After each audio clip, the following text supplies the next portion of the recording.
Clap de début, bonjour et bienvenue dans cette série Un jour un truc. Je suis Guina42 et on va parler pendant 6 jours, et oui 6 jours, d'animé, et plus précisément l'animé Bofuri.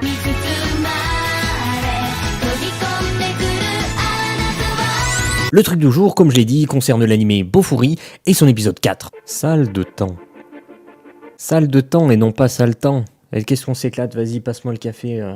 Alors, ce qu'on va faire pour cette petite note, c'est qu'on va, on va lire un petit peu ce que j'ai noté d'autres bricoles pour nous guider globalement, parce qu'il y a des chiffres et c'est toujours sympathique d'avoir une petite exactitude dans ce qu'on va dire. Donc j'ai noté, une semaine dans le jeu équivaut à 2 heures IRL. Donc IRL, in real life, dans la vraie vie. Donc vous jouez une semaine, c'est une semaine, tous les jours complets, une semaine. Il y a 2 heures qui passent dans la vraie vie. Voilà, donc c'est un choix, mais c'est pas le seul animé qui fait ça apparemment au niveau des isekai. J'en ai croisé d'autres qui partent dans ce délire-là de une semaine est égal 2 heures de jeu dans la vraie vie. Bon, pourquoi pas. Donc j'ai écrit 1 heure IRL équivaut à 84 heures in-game, donc un jour IRL est égal à 84 jours in-game, donc si vous jouez 24 heures, c'est comme si vous passiez 84 jours dans le jeu. Ça fait comprendre certaines choses. Donc, 1 an de jeu équivaut à 84 ans in-game.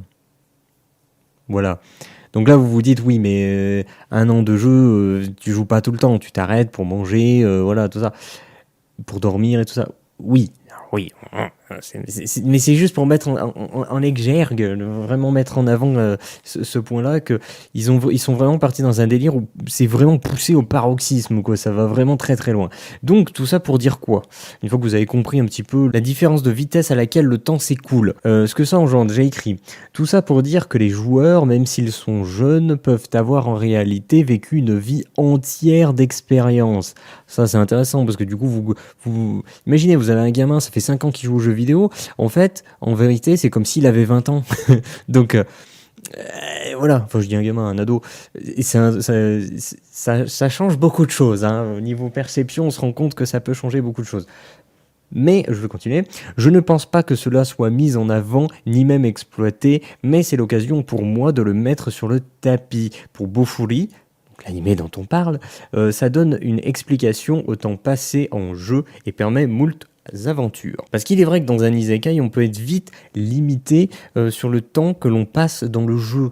C'est-à-dire que si tu veux faire une aventure de type très très fantasy, high fantasy, tu peux pas trop, parce que ça va être une aventure qui va prendre plusieurs semaines d'expédition, tout ça. Sauf que là tu peux, parce qu'une semaine c'est 2 heures de jeu. Donc c'est pour ça que dans Bofuri on se retrouve avec des événements qui vont être très très longs, qui vont s'étaler sur une semaine de durée, tout simplement parce que la timeline, je veux dire la timeline, c'est pas vraiment c'est approprié, mais je veux dire la timeline, tout le monde comprend. La timeline le permet. Voilà, la vitesse d'écoulement du temps le permet. Et en fait, c'est pas tant quelque chose qui va mettre en avant le fait que voilà, les joueurs peuvent avoir vécu beaucoup plus longtemps que des non-joueurs.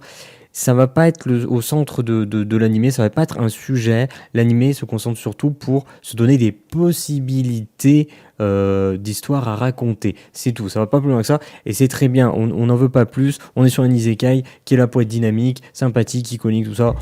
On est bien, on est diverti. Allez, vous voulez être diverti, allez regarder Bofuri, c'est bien. Voilà. Fun de truc. Et voilà, c'était tout pour le truc concernant l'épisode 4 de Bofuri. On se retrouve demain et après-demain et après-après-demain, et ça va continuer parce que j'ai prévu d'en faire pas mal comme ça. Donc voilà, sur ce, moi je vous dis pour information, j'écris un roman de type fantasy accessible gratuitement. Je vous ai mis un lien dans la description pour y accéder. La vidéo est maintenant terminée, vous pouvez commenter pour apporter votre avis ainsi que des informations complémentaires. Pensez à lâcher un like pour le référencement. N'hésitez pas à vous abonner si ce format vous plaît. N'hésitez pas non plus à partager cette vidéo ou en parler autour de vous, auprès de vos amis ou de votre famille qui aiment eux aussi ce dont on a parlé. Et si vous souhaitez être tenu au courant de la moindre sortie de vidéos ou de chapitres de romans, suivez le Twitter Guina42. Tous les liens sont dans la description. Merci d'avoir regardé, je vous dis à la prochaine et clap de fin.